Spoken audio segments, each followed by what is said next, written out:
पीके मसीह ministry में आपका स्वागत है। यहाँ परमेश्वर के जीवित वचन और प्रार्थना के माध्यम से अनेक जीवन बदल रहे हैं। लोग चंगाई, छुटकारा और नया जीवन पा रहे हैं। आप भी इस मिनिस्ट्री का हिस्सा बने। नए वीडियोस और लेटेस्ट अपडेट पाने के लिए हमारे चैनल को सब्सक्राइब करें। धन्यवाद। Praise the Lord, hallelujah. परमेश्वर का धन्यवाद करते हैं इस सुंदर समय के लिए। और आज मैं विशेष टॉपिक पर आपसे बात करना चाहता हूं, क्योंकि ये आपके लिए और मेरे लिए, हम सभी मसीह भाई बहनों के लिए बहुत ही इंपॉर्टेंट है। और विशेषकर तब जब हम आने वाले नए साल में हम प्रवेश करने जा रहे हैं।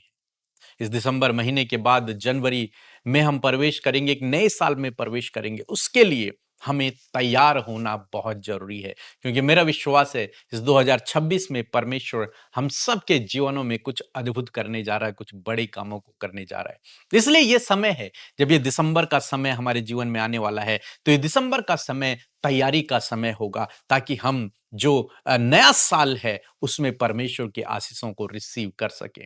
तो इसलिए एक विशेष टॉपिक को लेकर आज मैं आपके पास आया हूं, और इस टॉपिक पर हम पूरे दिसंबर बातचीत करेंगे। पूरे दिसंबर में हम इस टॉपिक में बने रहेंगे। वो है फास्टिंग। फास्टिंग। और 1 दिसंबर से लेकर 30 दिसंबर तक हम लोग फास्टिंग में रहेंगे, और मैंने इसे नाम दिया है 30 डेज ऑफ मॉर्निंग फास्टिंग। सुबह का उपवास हम लोग रखेंगे 30 दिनों तक। और क्यों ये सुबह का है और इसका क्या रीजन है और कैसे ये करना है, मैं आपको धीरे धीरे समझाऊंगा। आज फिलहाल हम बात करेंगे उपवास के विषय में, कि उपवास क्यों करते हैं और क्यों ये जरूरी है। आप जानते हैं, जब हम नए साल में प्रवेश करेंगे तो हमें बहुत सी बातों पर ध्यान देना है।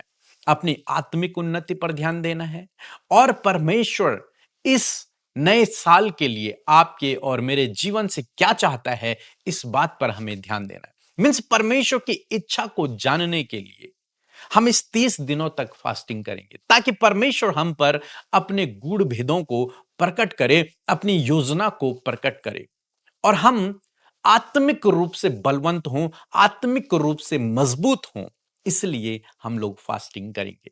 क्योंकि जब आप जानते हैं, जब मूसा ने उपवास किया था, पुराने नियम में आप देखेंगे 40 दिन तक मूसा ने उपवास किया। तो जब मूसा ने उपवास किया, तब परमेश्वर ने मूसा पर 10 आज्ञाओं को प्रकट किया था। मींस अपने एक नया प्रकाशन जो आज तक इस धरती पर नहीं था, वो प्रकाशन परमेश्वर ने मूसा को दिया, वो 10 आज्ञाएं, कि अब इसके अनुसार इजरायली लोग चलें। ऐसे ही जब आप उपवास में रहते हैं, तो परमेश्वर अपने गूढ़ भेदों को आप पर प्रकट करते हैं, अपनी इच्छा को, अपनी योजना को परमेश्वर आप पर प्रकट करते हैं। जो किसी पर परमेश्वर ने प्रकट नहीं किया, वो आप पर प्रकट कर देंगे। क्यों? क्योंकि आप उसके साथ में उपवास में हैं, और आप संगति कर रहे हैं परमेश्वर के साथ में, आप आत्मिक उन्नति कर रहे हैं। दूसरी बात, जब हम एक नए साल में प्रवेश कर रहे हैं, आप जानते हैं जब यीशु मसीह ने अपनी सेवकाई की शुरुआत की, मिनिस्ट्री की शुरुआत की, तो मिनिस्ट्री की शुरुआत करने से पहले खुद यीशु मसीह ने 40 दिन और रात उपवास किया। बाइबल कहती है, मत्ती रचित सुसमाचार यदि आप पढ़ेंगे, उसका 4 अध्याय और 2 पद लिखा है, वह 40 दिन और 40 रात निराहार रहा। उसने कोई भोजन नहीं किया 40 दिन और 40 रात, यीशु मसीह ने। क्यों? क्योंकि वो अपने एक मिनिस्ट्री की शुरुआत कर रहा था। आज तक नॉर्मल व्यक्ति था, लेकिन अब मिनिस्ट्री की शुरुआत कर रहा है, सेवकाई की शुरुआत कर रहा है। तो इसलिए उससे पहले यीशु मसीह ने क्या किया? नए काम को शुरू करने से पहले प्रभु यीशु मसीह ने उपवास किया और प्रार्थना किया। इसीलिए हमने चुना कि हम इस पूरे दिसंबर महीने में हम लोग उपवास और प्रार्थना में रहेंगे, ताकि परमेश्वर जो नया साल हमें देने जा रहा है, उसमें हमारे द्वारा नए नए काम हो। सो मैं आशा करता हूं आप समझ गए होंगे कि क्यों हम इस उपवास को कर रहे हैं। अच्छा, इस उपवास को करने के क्या बेनिफिट्स हैं, क्या फायदे होते हैं, उन पर थोड़ा सा हम डिस्कस करेंगे। पहली बात तो यह है कि जब आप उपवास करते हैं, उपवास के दिनों में आप परमेश्वर की आवाज को क्लियरली सुन पाते हैं। परमेश्वर उन दिनों में आप पर अपनी बातों को प्रकट करता है। अपनी योजनाओं को बताता है, डिसीजन लेने में आपकी सहायता करता है। जैसे हम लोग प्रेरितों की किताब यदि आप में निकालेंगे 13 अध्याय यदि आप पढ़ेंगे और 2 और 3 पद में आपको पढ़ने को मिलेगा कि जब वे उपवास सहित प्रभु की उपासना कर रहे थे तो पवित्र आत्मा ने कहा, मेरे निमित्त बरनबास और शाऊल को उस काम के लिए अलग करो जिसके लिए मैंने उन्हें बुलाया है। तो यहां पर परमेश्वर सबसे बात कर रहे हैं कब? जब वो उपवास और प्रार्थना में है। तब परमेश्वर ने, पवित्र आत्मा ने उन पर प्रकट किया कि बरनबास और पौलुस को मेरे लिए अलग करो, एक अलग सेवकाई उन्हें करने दो।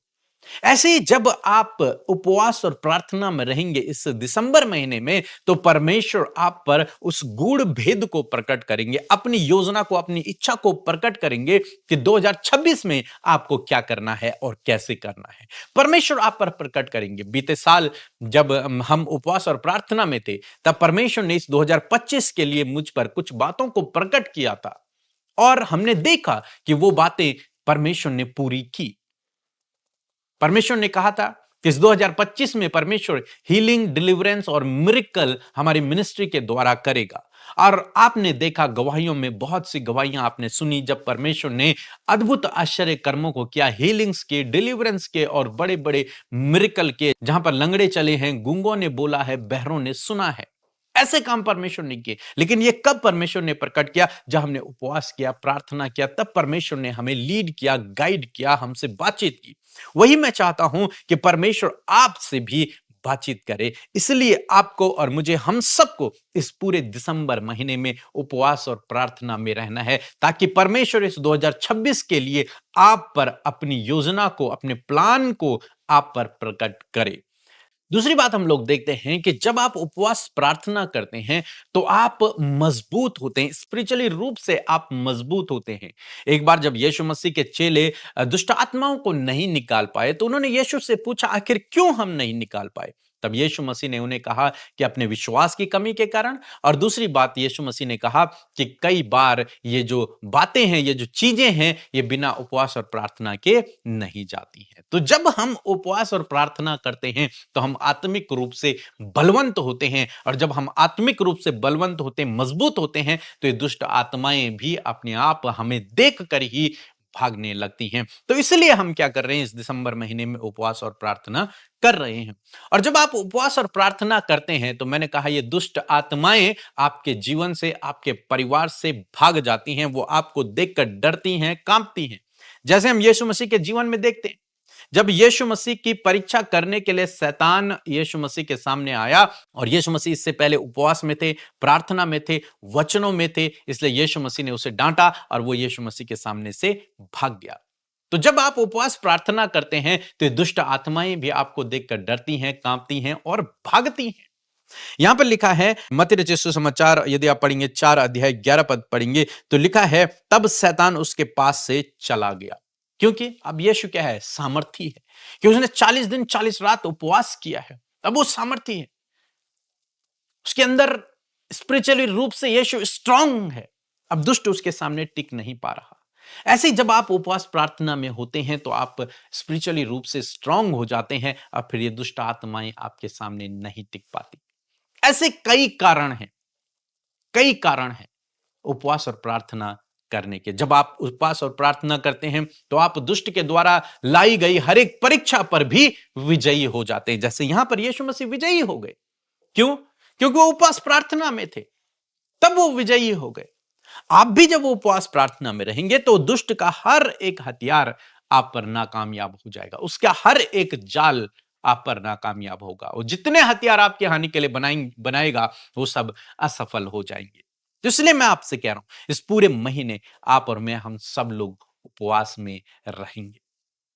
अब बहुत सारे भाई बहन कहते हैं कि हम तो उपवास नहीं रख पाते हैं, हमारे अंदर इतनी सामर्थ्य नहीं है, हम तो बीमार भी हैं और हमें दवाइयां भी खानी पड़ती हैं। अनेक रीजन है, सब कह वैलिड रीजन है, मैं गलत नहीं कह रहा हूं, सब अच्छे रीजन है। लेकिन आपको एक बात बताऊं, जब आप उपवास में रहते हैं, जब आप फास्टिंग में रहते हैं, न केवल आप आत्मिक रूप से उन्नति करते हैं, बल्कि आपका शरीर जो आज आपको बीमार नजर आ रहा है, यह भी स्वस्थ होने लगता है। ये शरीर अपने आप को रिस्टोर करता है जब आप उपवास में होते हैं। इस शरीर को रेस्ट मिलता है और फिर आप शारीरिक रूप से भी मजबूत होते हैं। आपकी बॉडी आपको हील करने लगती है, ठीक करने लगती है। आपका जो डाइजेशन सिस्टम है वो भी ठीक होने लगता है और धीरे धीरे आप अपने शरीर में एक नई तरोताजगी को देखते हैं। जो बच्चे डिप्रेशन में हैं, एंजाइटी में हैं, परेशान हैं, वो सब उपवास करें। मेरा विश्वास है कि आप रिकवर कर जाएंगे उन सब परिस्थितियों से जिनसे आप आज जूझ रहे हैं, उन शारीरिक कमजोरियों से जिनसे आज आप जूझ रहे हैं, उन सब से आप रिकवर कर पाएंगे। परमेश्वर आपको शक्ति और सामर्थ्य देगा। तो न केवल आप स्पिरिचुअली रूप से स्ट्रांग होते हैं, बल्कि आप शारीरिक रूप से भी स्ट्रांग होते हैं जब आप उपवास करते हैं। और एक और बहुत महत्वपूर्ण बात मैं आपको बताऊंगा। जो लोग ये सोचते हैं कि हम उपवास नहीं कर सकते, हम भूखा नहीं रह सकते, उनके लिए परमेश्वर का वचन जानते हैं क्या कहता है? यहां पर लिखा है 11 पद में, शैतान प्रभु यीशु के सामने से चला गया और देखो स्वर्गदूत आकर उसकी सेवा टहल करने लगे। किसकी? यीशु मसीह की। जब आप उपवास में रहते हैं, जब आप प्रार्थनाओं में रहते हैं, तो स्वयं परमेश्वर के दूत आकर आपकी सेवा टहल करते हैं। स्वयं परमेश्वर अपने दूतों को भेजता है आपकी सेवा टहल करने के लिए। तो ना का तो कोई मतलब ही नहीं बनता कि मैं नहीं कर सकता हूं। बस आपको केवल डिसीजन लेना है और आप कर सकते हैं। इसीलिए मैंने इसको और सरल किया और मैंने स्टार्टिंग में कहा था कि हम मॉर्निंग फास्टिंग करेंगे। मींस मॉर्निंग फास्टिंग का मतलब है कि हम सुबह का फास्टिंग, मतलब खाना नहीं खाना। तो सुबह का जो ब्रेकफास्ट है उसे आपको नहीं खाना है, आपको सीधे लंच करना है, दिन का खाना खाना है। तो एक टाइम फास्टिंग करेंगे हम लोग। मींस एक टाइम का खाना नहीं खाएंगे। आप दिन में खाना खा सकते हैं, फिर रात में खाना खा सकते हैं। सुबह का हम लोग नहीं करेंगे। मैंने क्यों सुबह का कहा? क्योंकि सभी लोग नहीं कर पा रहे हैं, इसलिए हम लोग पहले सुबह की फास्टिंग करेंगे। और सुबह की ही क्यों करेंगे? क्योंकि आप जानते हैं यीशु मसीह अर्ली मॉर्निंग उठते थे। रेगुलर रोज सुबह यीशु मसीह उठते थे और पहाड़ पर जाते थे। वहां यीशु मसीह प्रार्थना करते थे। और जब प्रभु यीशु मसीह नीचे आते थे तो तब दिन हो चुका होता होगा। जब तब धूप आ चुकी है, तब सब कुछ कामकाज लोग करने लग गए हैं। मींस जो ब्रेकफास्ट का समय है, मैं सोचता हूं यीशु मसीह को नहीं मिलता था, क्योंकि वो सुबह गए प्रार्थना करने के लिए और उसके बाद जब पहाड़ से निकले तब उनके सामने भीड़ की भीड़ लोग रहते थे और वो उनके लिए प्रार्थनाएं करते थे। तो उनको ब्रेकफास्ट का समय नहीं था, तो वो सीधे शायद लंच किया करते थे दिन में, सब लोगों के साथ में लंच। तो इसीलिए मैंने सोचा कि क्यों ना हम इसी बात को अप्लाई करते हुए और हम सुबह का जो समय है उसे नाश्ते में, खाने में बिजी न करके उस समय को हम परमेश्वर के साथ में व्यतीत करें। जितना समय आप सुबह का नाश्ता खाने में व्यतीत करते हैं, उतना समय आप परमेश्वर की उपस्थिति में बैठकर उसके वचनों को खाएं। तो मैं आपको उत्साहित करूंगा कि आप आत्मिक रूप से बलवंत होंगे, शारीरिक रूप से बलवंत होंगे और 2026 के लिए परमेश्वर आप पर नई योजनाओं को, नई बातों को प्रकट करेगा। और आप इस उपवास के दौरान, इन 30 दिनों में, इन उपवास के दौरान, इन मॉर्निंग उपवास के दौरान आप परमेश्वर की इच्छा को अपने जीवन के लिए जान पाओगे। आगे हम इस उपवास को कैसे करेंगे मैं आपको नेक्स्ट वीडियो में सिखाऊंगा। आज रात की प्रार्थना में मैं आपको सिखाऊंगा। 1 दिसंबर से और 30 दिसंबर तक हम ये कंटिन्यू करने जा रहे हैं फास्टिंग, लेकिन मॉर्निंग फास्टिंग। मेरा विश्वास है इस फास्टिंग के द्वारा परमेश्वर आपके जीवन में बड़े बड़े कामों को करेगा। जितने लोग ये फास्टिंग करना चाहते हैं, जितने लोग, वो अपने मन में आज डिसीजन लें। आपके लिए कुछ भी असंभव नहीं है। परमेश्वर आपको शक्ति देगा, सामर्थ्य देगा, पवित्र आत्मा आपको शक्ति सामर्थ्य देगा। और मैंने कहा परमेश्वर आपके लिए स्वर्गदूतों को भेजेगा और वो आपकी सेवा टहल करेंगे। मींस आपको भूख नहीं लगेगी। परमेश्वर उस समय आपको प्रोटेक्ट करेगा, आपको सामर्थ्य देगा। तो इसलिए कोशिश करें, पूरी कोशिश करें और डिसीजन लें, क्योंकि आप नए साल में प्रवेश करने जा रहे हैं। आप जानते हैं जो अन्य जाति लोग हैं, जो मसीह को नहीं जानते, वे हर 31 दिसंबर को डिसीजन लेते हैं कि हम कोई गलत काम नहीं करेंगे, हम इस आदत को छोड़ देंगे। लेकिन ऐसा नहीं होता अक्सर। वो 1 दिन करेंगे, 2 दिन करेंगे, तीसरे दिन फिर पहले जैसा हो जाता है। लेकिन यदि आज मैं आपसे कहूँगा आप भी किसी बैड हैबिट्स में हैं, कोई गलत बात आपके अंदर है, आप उसे छोड़ना चाहते हैं, तो ये 30 दिनों की फास्टिंग में आप शामिल हों और लगातार उस विषय के लिए प्रार्थना करें। मेरा विश्वास है कि वो गलत बात फिर आपके जीवन में नहीं आएगी। इन 30 दिनों में ही छूट जाएगी और आप नए साल में एक नए रूप में, एक नए मनुष्य के रूप में प्रवेश करोगे और परमेश्वर आप पर अपने गूढ़ भेदों को प्रकट करेगा और 2026 में परमेश्वर आपको इस्तेमाल करेगा। इसलिए इस उपवास और इस प्रार्थना में हमारे साथ में इन 30 दिनों तक शामिल हुए। परमेश्वर आप पर अपने गूढ़ भेदों को प्रकट करेगा और अद्भुत आश्चर्य कर्म प्रभु आपके जीवन में करेगा। अगर कोई भी आपको डाउट लगता है, आप हमें व्हाट्सएप मैसेज कर सकते हैं, आप कमेंट्स कर सकते हैं, हम आपको जवाब देंगे। और वैसे मैं आपको हर एक इसके बाद जितने भी वीडियो आने वाले हैं, मैं उनमें आपको सिखाऊंगा कि कैसे आपको उपवास करना है। इस उपवास का दौरान आप क्या-क्या काम करेंगे, वो सब मैं आपको बताता चला जाऊंगा। केवल आपको स्टेप लेना है कि 1 तारीख सुबह से आप फास्टिंग में रहेंगे।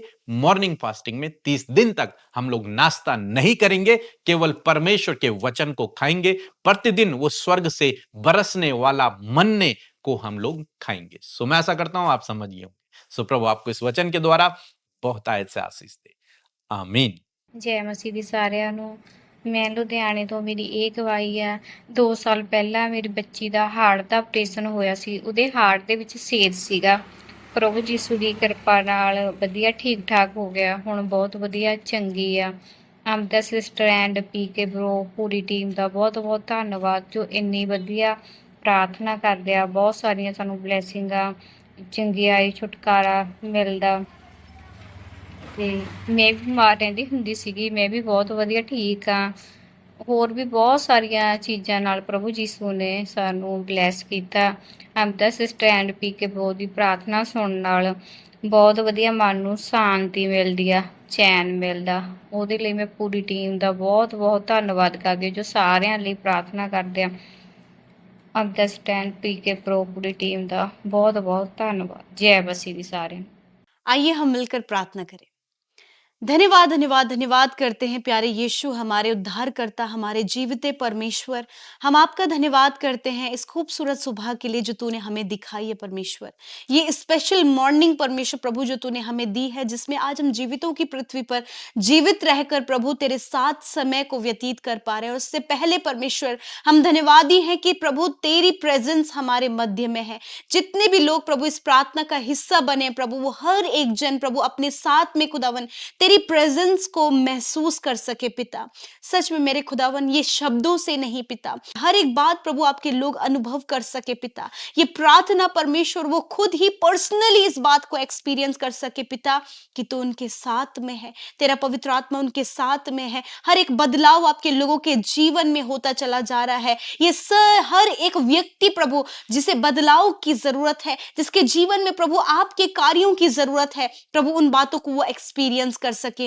मैं धन्यवाद करती हूँ सुबह के समय में प्रभु हमारे जीवनों के लिए। प्रभु आज हम जीवित हैं इस बात के लिए धन्यवाद। रात भर आपने अपनी सुरक्षा में हमें रखा प्रभु, इस बात के लिए धन्यवाद। प्यारे प्रभु इस नए दिन के लिए, नई योजना में हम सबको शामिल करने के लिए प्रभु आपका धन्यवाद। प्यारे परमेश्वर मैं धन्यवाद करती हूँ प्रभु, आज जितने भी लोग इस प्रार्थना का हिस्सा बने प्रभु, उन सब के लाइफ में परमेश्वर आपके कार्य हो पिता, आपकी इच्छा पूरी हो पिता। हर एक जन प्रभु आपकी भलाइयों को समझ सके परमेश्वर पिता, आपकी योजनाओं को समझ सके, अंडरस्टैंड कर सके प्रभु कि आपके प्लान्स हमेशा भले के हैं परमेश्वर पिता। यदि प्रभु बहुत से लोग हैं प्रभु जो इस समय दुखी हैं, निराश हैं, चिंतित है, व्याकुल हैं, परेशान है, स्ट्रगल में है, खुदावंद यीशु के नाम में वो बातें इसी वक्त चली जाए। खुदावंद वो रिलैक्स महसूस करें पिता, वो इंटरनली पीस को महसूस करें, आत्मिक शांति को, हृदय में शांति को प्रभु वो महसूस करे परमेश्वर पिता। और प्रभु तेरा आनंद तेरी शांति इनके मनों में आए परमेश्वर। मैं प्रार्थना करती हूँ आज के दिन के लिए आपकी ज्ञान बुद्धि समझ को हम मांगते हैं प्रभु, आपके आपके फेवर को मांगते परमेश्वर, आपकी डिवाइन विजडम को मांगते परमेश्वर, आपकी सपोर्ट को मांगते हैं, विशेषकर प्रभु आपकी एंजेलिक प्रोटेक्शन को, आपके स्वर्गदूतों की सुरक्षा को पिता हर एक व्यक्ति के लिए मांगते प्रभु जो हमारे साथ इस सुबह की प्रार्थना में शामिल है। प्रभु आपकी दया इन सब भाई बहनों पर, इनके परिवार, उनके बच्चों पर सदा बनी रहे प्रभु। तेरी इच्छा इन हर एक के जीवन में पूरी हो प्रभु जी। मैं प्रार्थना करती हूँ प्रभु वचन के लिए हम धन्यवादी हैं परमेश्वर पिता। मैं धन्यवाद करती हूँ प्रभु अपने दास के द्वारा प्रभु इन बातों को प्रभु जो आपने हमारे मध्य में प्रभु रखी हैं खुदावन। मैं प्रार्थना करती हूँ प्रभु जब आपके लोगों ने प्रभु इस बात को ग्रहण किया, आपके वचन की बातों को ग्रहण किया है पिता, मैं प्रार्थना करती हूँ कि ये वचन प्रभु इनके लाइफ में ट्रांसफॉर्मेशन को लेकर आए और ये वचन के अनुसार प्रभु ये चल सके प्रभु। जो तेरी बातें कही गई हैं, जो सुनी गई हैं, जो बताई गई हैं प्रभु, उन बातों को अप्लाई करने में आप सहायता और मदद करें। पवित्र आत्मा, होली स्पिरिट, मैं प्रार्थना करती हूँ आपकी मदद की जरूरत है, आपकी सहायता की जरूरत है हर एक भाई के लिए, हर एक बहन के लिए, हर एक बच्चे के लिए, हर एक बुजुर्ग के लिए प्रभु, क्योंकि आपने मेरे यीशु हम सबको सहायक के रूप में पवित्र आत्मा दिया है प्रभु, ऐसा सहायक जो हमें अंश अंश कर कर बदलता है पिता। और मैं धन्यवाद करती हूँ आज के वचन के अनुसार प्रभु कि हर मॉर्निंग फास्टिंग के लिए परमेश्वर प्रभु जो आज के वचन के द्वारा हम उत्साहित किए गए हैं प्रभु, मैं प्रार्थना करती हूँ प्रभु हर एक भाई बहन प्रभु जिन्होंने आज इस वचन को सुनकर प्रभु,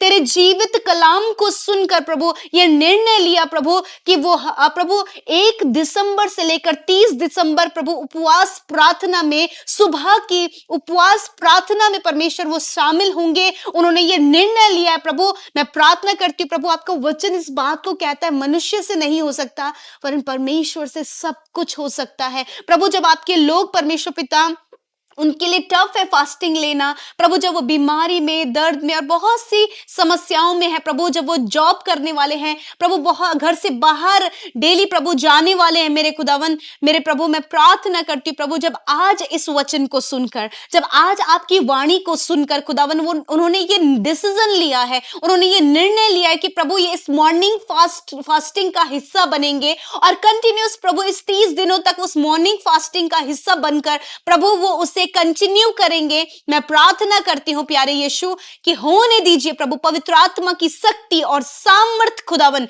इन भाई बहनों के जीवन में आए परमेश्वर। यदि आज उनके जीवन में परमेश्वर ये निर्णय प्रभु जो उन्होंने लिया, इस निर्णय में कायम रहने में, इस निर्णय में बरकरार रहने में पवित्र आत्मा इन्हें लीड करें प्रभु जी। मैं प्रार्थना करती हूँ प्यारे परमेश्वर यदि प्रभु इनके लाइफ में परमेश्वर कोई भी ऐसी बात है प्रभु जिसे ये छोड़ना चाहते हैं, जिसे ये अपने जीवन से दूर करना चाहते हैं, या फिर कोई भी बदलाव, कोई भी चेंज परमेश्वर, या फिर स्पिरिचुअली स्ट्रांग बनना चाहते हैं प्रभु मेरे खुदावन, मैं प्रार्थना करती हूँ प्रभु कि जब वो इस मॉर्निंग फास्टिंग में प्रभु तैयार होते हैं प्रभु जी इसका हिस्सा बनने के लिए, तो मैं प्रार्थना करती हूँ प्रभु कि वो बातें जो इनके जीवन में गलत है, जो बातें इनके जीवन में प्रभु जो तुझे नहीं भाती, जो तेरे वचन के विरोध में है प्रभु, जब ये फास्टिंग करते हैं खुदावन तो उन बातों से ये छुटकारा पाए, उस दुष्ट से, वो अंधकार की बातों से, उन हर एक श्रापों से, उन हर एक बंधनों से, उन हर एक कर्जे से, वो हर एक बातें प्रभु जिसके लिए ये उपवास रखते हैं उस बात से प्रभु कंटिन्यूस प्रभु ये छुटकारा पाते जाएं। और परमेश्वर इनका ये उपवास रखना प्रभु जी इनके जीवन में परमेश्वर प्रभु तेरे कार्यों को प्रभु बेहतर रीति से, तेरी योजना को बेहतर रीति से समझने के लिए, तेरी बातों को अंडरस्टैंड करने के लिए परमेश्वर प्रभु ये उपवास इन्हें सहायता करे प्रभु, और ये प्रभु स्पिरिचुअली स्ट्रांग बनते जाए, आत्मिक रूप से ये मजबूत बनते जाए, ये प्रभु इनके स्पिरिचुअल नरिशमेंट के लिए प्रभु जी मॉर्निंग फास्टिंग प्रेयर है खुदा मेरे पिता में होने दे प्रभु जी कि इस वचन के मुताबिक ये कर सके प्रभु। जिस प्रकार प्रभु तो भोर से पिता की संगति में जाता और अपने आप को आत्मा में बलवंत करता, उसी प्रकार खुदावन इस वचन को प्रभु हम सब भी अपने जीवन में अप्लाई करना चाहते हैं। खुदा हमारी मदद सहायता करे कि हम इस मॉर्निंग फास्टिंग को जब करें मेरे परमेश्वर पिता तो प्रभु अद्भुत आश्चर्य कर्म, अद्भुत मिरेकल, अद्भुत गूढ़ भेद और रहस्य खुदावन तेरे लोगों पर प्रकट होने पाए परमेश्वर, और प्रभु ये और भी सामर्थ्य से भरने पाए, और परमेश्वर प्रभु जो बहुत ज्यादा कमजोरी महसूस करते खुदा आपकी आपके स्वर्गदूत, जैसे कि यीशु जब वो उपवास में था, जब दुष्ट उसके सामने से भाग गया तो स्वर्गदूत आकर उसकी सेवा टहल करने लगे, उसी प्रकार खुदावन वो दुष्ट और अंधकार की बातें, वो नेगेटिव बातें, वो डिप्रेशन, वो हर एक एंजाइटी, वो हर एक डर और हर एक डर का कारण इनके जीवन से जाता रहे। और परमेश्वर प्रभु तेरे स्वर्गदूत इनकी सेवा टहल करे, इन्हें मजबूत करे प्रभु जी। थैंक यू फादर, आज की सुबह में प्रभु आपके लोगों ने जो निर्णय लिया है, इस निर्णय में पवित्र आत्मा आप इन्हें लीड करें। Thank you Jesus. इस समय प्रभु मैं प्रार्थना करती हूँ, जो भी प्रॉब्लम लेकर ये बैठे खुदावंद यीशु के नाम में इनके जीवन से चली जाए। जितनी बीमारियों को लेकर बैठे हुए यीशु के नाम में वो बीमारियां निकल कर चली जाए, हर एक समस्या निकल कर चली जाए, हर एक असफलता निकल कर चली जाए, हर एक दुविधा निकल कर चली जाए यीशु के नाम में। मेरे पिता धन्यवाद, आपने एक खूबसूरत मौका हमें दिया प्रभु कि हम आपके निकट आकर आपसे प्रार्थना करें, आपसे बल पाए, आपसे सामर्थ पाए, आपकी योजना को समझ पाए। मैं धन्यवाद करती हूँ कि प्रभु ये दिसंबर महीना खुदावन हमारे लिए प्रभु वो ब्लेसिंग का मंथ होने पाए प्रभु, जिससे हम आने वाले नए साल के लिए प्रिपेयर हो सके प्रभु। Thank you Jesus, thank you for everything. आपका हर एक बात के लिए हम धन्यवाद देते हैं प्रभु, हर एक विनती के लिए जो आपके लोगों ने भेजा है प्रभु यीशु नासरी के नाम में प्रभु, हर एक विनती प्रार्थना का उत्तर आप आपके लोगों के जीवन में दे प्रभु जी। प्यारे प्रभु, जिनका जन्मदिन है खुदा उन्हें आशीषित करे परमेश्वर, उनके लाइफ को प्रॉस्पर करे, उनके लाइफ को परमेश्वर आप अपनी योजनाओं से भरे और विशेषकर दीर्घ आयु से तृप्त करें प्रभु। तूने वचन में जैसे अब्राहम से कहा कि मैं तुझे बढ़ाऊंगा, तुझे आशीष दूंगा, तेरे नाम को महान करूंगा और तू दूसरों के लिए आशीष का कारण होगा। प्रभु इस वचन को प्रभु इन भाई बहनों के जीवन में, बच्चों के और बुजुर्गों के लाइफ में पूरा करे जिनका आज बर्थडे है प्रभु। थैंक यू फादर, इनका स्पेशल डे प्रभु अपने दान वरदानों से भरे प्रभु। खुदा तेरी विश्वास योग्यता ये अपने जीवन में देख सकें। पिता, आज जितने लोग कर्जे में हैं खुदा, उनका कर्जा, फाइनेंशियल प्रॉब्लम, आर्थिक तंगियां चली जाए, नकारात्मक बातें चली जाए, बच्चों की लाइफ की प्रॉब्लम चली जाए, स्टडी से रिलेटेड प्रॉब्लम चली जाए प्रभु, कॉम्पिटिटिव एग्जाम से रिलेटेड प्रॉब्लम चली जाए। खुदा आप इनके लिए रास्ता खोलें, अच्छा जॉब, एक अच्छा पोस्ट, एक अच्छी अपॉर्चुनिटी देकर ब्लेस करें father Lord. Thank you Jesus for everything. धन्यवाद, इस सुबह के समय आपने हमारी प्रार्थनाओं को सुना, उत्तर हाँ आमीन में दिया। यीशु के नाम में प्रार्थना मांगते, सुने और ग्रहण करें। आमीन, आमीन और आमीन।